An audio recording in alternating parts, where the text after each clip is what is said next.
all of these different products that are available is really critical from a sales team perspective. So they need to understand our customers' cash needs, which sometimes customers aren't all that excited about telling you as a salesperson. They need to get the customer to explain that, to share that, and then be able to match all of these various products up to meet that customer's need. So we have a ton of products that are available. This is a portion of those. I've divided them into two groups. One is our simple products, which do not have any transmission between companies. So Jim mentioned that we have products that allow us to send reporting to our customers on what receivables did we receive for you, which accounts have we credited, who was late on their account, did we have any returned checks, all sorts of things that are associated with a given product. All of those items on the left-hand side are much more simplistic and don't have any of that connectivity set up between Fifth Third or another organization.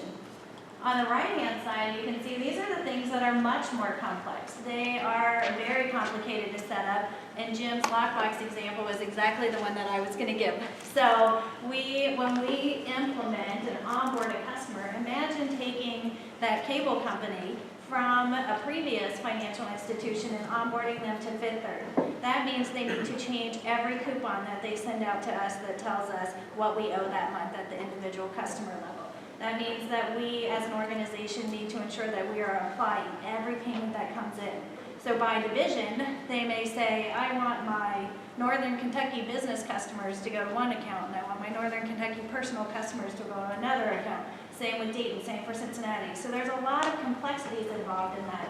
And so from an onboarding perspective or a treasury management implementations perspective, understanding all of that for a client so we are accurately setting up their solution for them that will actually improve their working capital is so essential.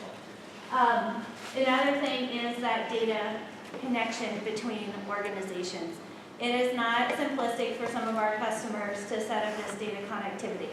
We, on our side, have 6 different IT teams that we could potentially be working with to set up these products. Our customers sometimes don't have IT shops, so we are working with them to get contracts with their third-party IT vendors so they have somebody that can help us set this up so we can move forward with the product. So just an idea of the number of items that we have, how complex each of them can be. It's much more complicated than I at least initially realized. So we do have 2 different flows of implementation process, whether I'm going down the simple path or more of a complex path. From a simple path, our sales team on both sides really, our sales team sells the product. It seems simple enough, but like I said, it's complicated. We have to really understand our client. We have to get our customer to trust us. And this could take weeks, months, years to do. We go through the contract process and we get all of the documentation that's required. Again, that's much more documentation than you can imagine. So we have a team on our side that reviews all of that documentation. Did the person that signed the contract, do they have the authority of that company to actually make this purchase on that company's behalf? If they're asking us to set up administrators for a product, do we have clear approval from that company that that individual, specific individual, is able to have wire functionality, ACH payroll functionality, all of those things. So we go through that documentation review, we send it over to an implementations processor, and in the case of the simple path, we're just keying it in, we do a quality control, nice and quick. It's about 6,000 of those a month. Average cycle time 7 days, I'd say 3 to 10 days. In the complex side, gets far more complicated. So we start with the sales team, we go through the documentation process, we go through the documentation review, and ultimately we are going to assign a project delivery team. That delivery team is going to consist of a project manager as well as at least one technical specialist who is a product expert on the product that was sold. In ideal scenarios, our sales team doesn't sell just an individual product, right? They talk to a customer and we sell them a suite of products and services.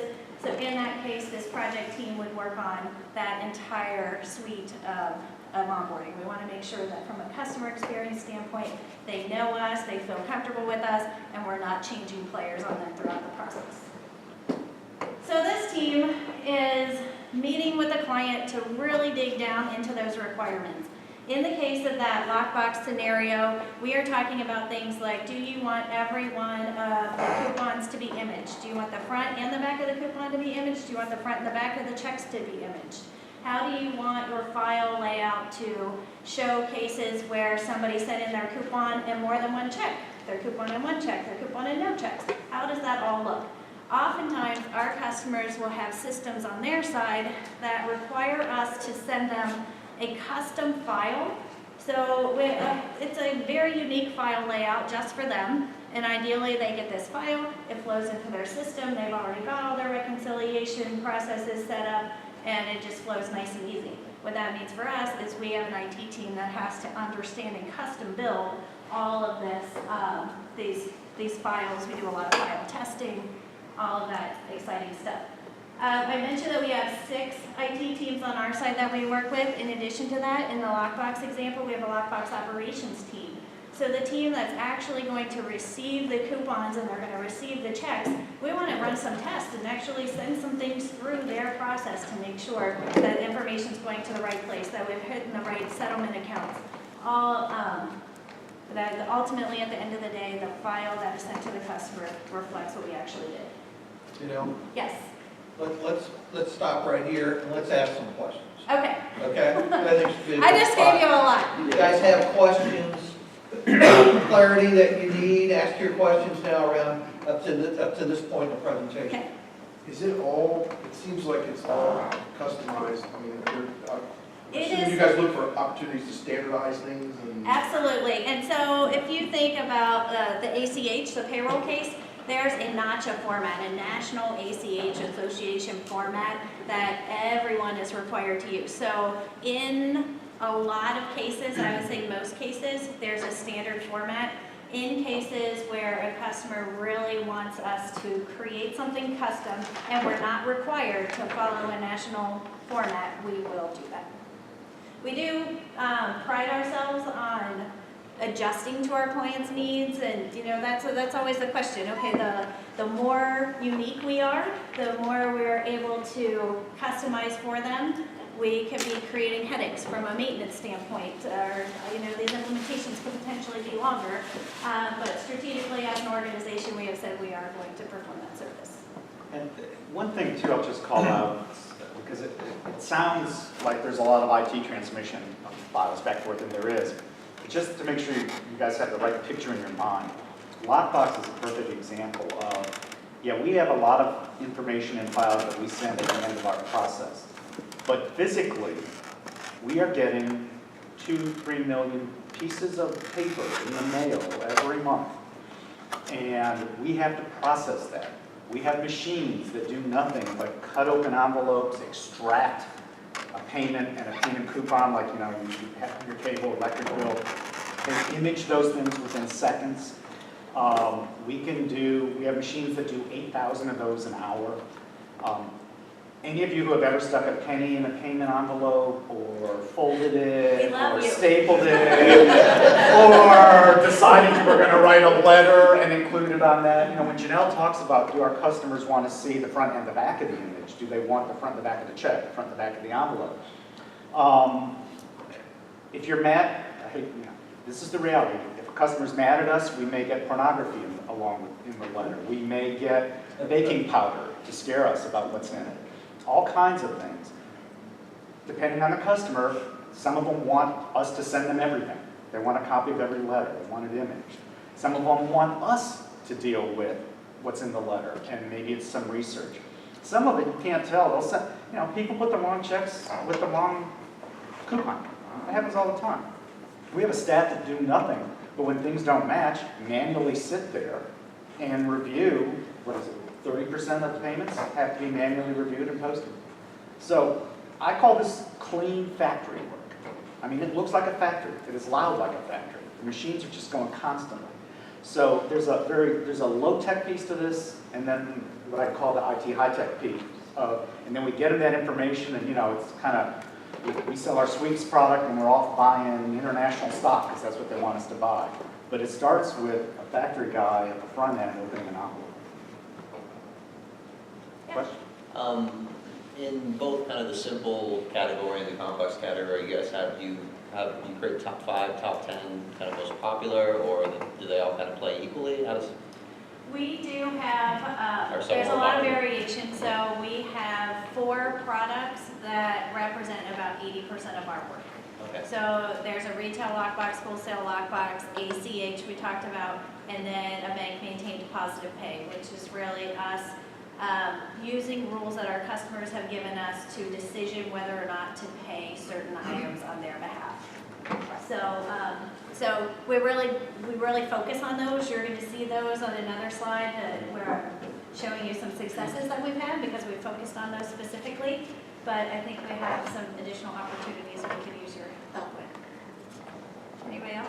Yeah, either way. Right, so you mentioned those lockbox from a retail perspective. The retailers kind of make deposit at the end of the day, and in some cases, they actually do withdrawals, right? So how often do you guys actually circle back to actually enter those lockboxes, or do you just kind of leave it? Well, at so that? the lockbox is actually where mail goes. The safes are called something else, and they're the ones that you could be your recycle, where you stick money in and take money out. We have a whole forecasting team that does nothing but figure out how much money on average is in any one individual. We have like 10,000 devices, but how much is there? How much gets pulled out? Each of these devices have different sizing on how much money they can hold. There are different fees associated with those machines. So there's a lot of factors that go in. We are able to tell a customer, you bought a machine that only holds 1,000 pieces of currency. And we know when it's going to hit 1,000. And because we're getting daily feeds, we can track it too.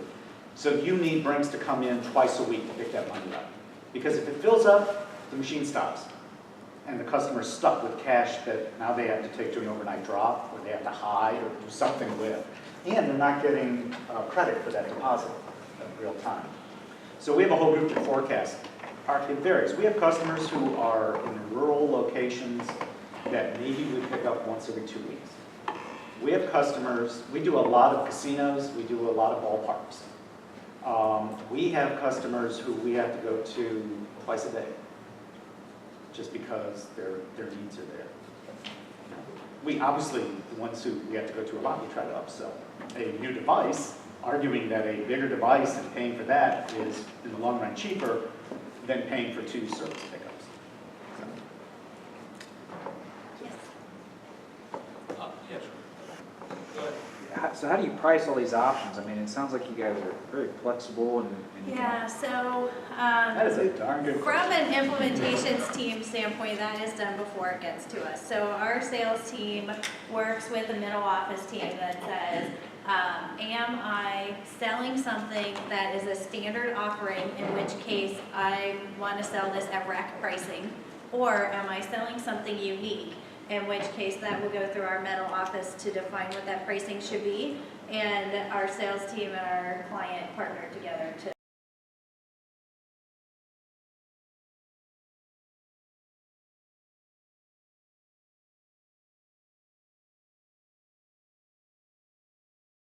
Lying to us. It is. Except when it bites us because we're told that the margins are too thin, so you have to cut your ops costs. I mean, Or we'll look at what's actually coming into a lockbox. We set up a religious organization, and what we found was we were getting prayer requests that we have to image and send back on CD. We were getting wooden crosses, we get candles, we get all sorts of things that we really didn't expect. So there have been cases like that where we've said, was this known, and did we really price this effort into the sale, in which case then we do go back and notify the sales team. But yeah, absolutely that happens. and we are involved in effect the bid, so that they ask us, we have a whole Is this process, an so we can say, if you want us to do this, we have to have these resources, we need this equipment, we may need to do something else. My question was kind of along the same lines. When you say pricing, are the customers paying for a license? Are they paying for a license for the software? Is it, what are they paying for? Once they pay something, do they get it for life? I mean, how does that? It varies by product. They're likely paying monthly. A lot of it is either an access fee or a volume-related fee.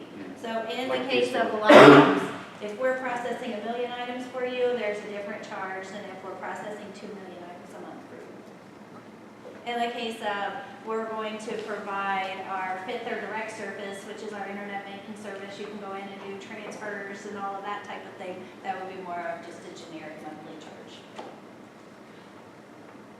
You mentioned 4 products generate like 80% of your profits. Or 80% of your our business. implementations volume, Yeah. yes. Is there some that maybe aren't generating the type of yield that you're looking for, that, you know, maybe you're putting too much time and effort in and they're just not being productive for you?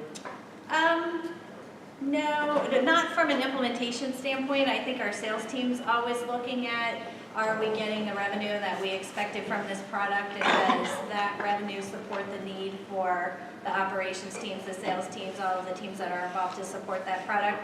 Honestly, over the last year or two, there have been a couple products we've discontinued as a result of that analysis. But like Jim said, we're a little shielded from that piece. Yeah, and one of the safeguards is that our sales team is moving toward actual margin being part of their pay structure. Are they achieving the margins they thought they were going to? So